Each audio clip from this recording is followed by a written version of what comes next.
I'm Dr. Ron Valdesari from the Department of Health and Human Services. The problems of bullying and suicide are very serious, and children or adolescents who are or are perceived to be gay or lesbian are at particular risk. Secretary Sebelius and Education Secretary Duncan addressed the important issue of bullying. This issue is so important that the Office of HIV/AIDS Policy and AIDS.gov staff wanted to share a reading from their blog post. Asher Brown was a 13-year-old straight-A student in Houston. Tyler Clementi was 18, a college freshman who played violin in the Rutgers Symphony Orchestra. Seth Walsh, a 13-year-old from a small city in Central California, loved French fries and Pokemon cards. Billy Lucas was a 15-year-old from Indiana who showed horses. Justin Aberg from Minnesota was 15 too and posted his cello music on YouTube.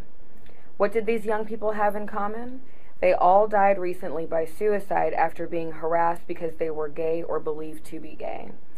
Millions of young people will wake up in America today knowing they'll be bullied before the day is over. For many, the harassment will focus on their race, a physical or intellectual disability, their performance at school, or another characteristic that sets them apart. We know that gay, lesbian, bisexual, and transgender students are among the most likely to be targeted.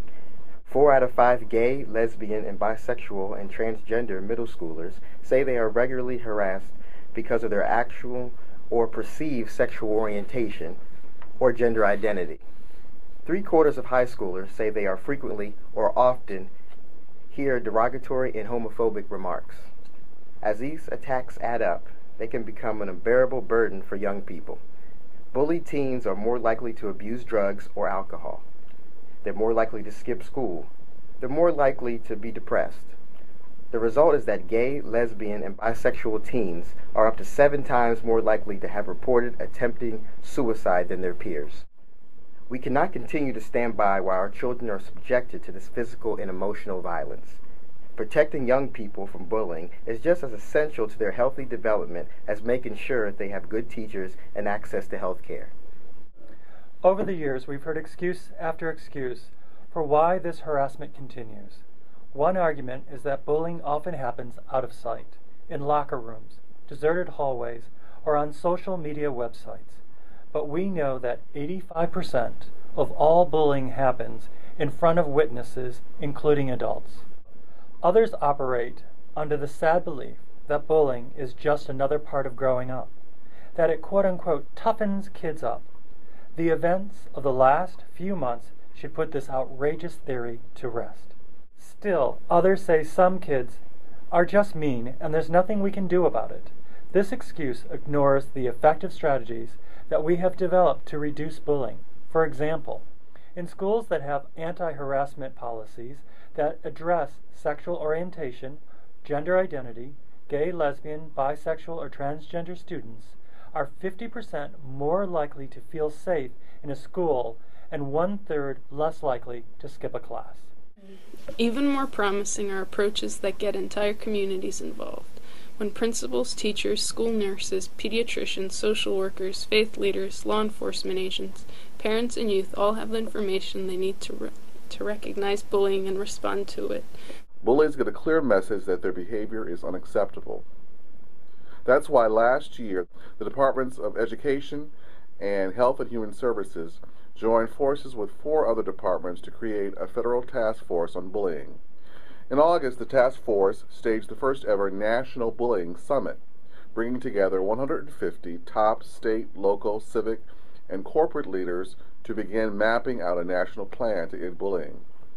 And we launched a new website, www.bullyinginfo.org, which brings all the federal resources on bullying together in one place for the first time ever.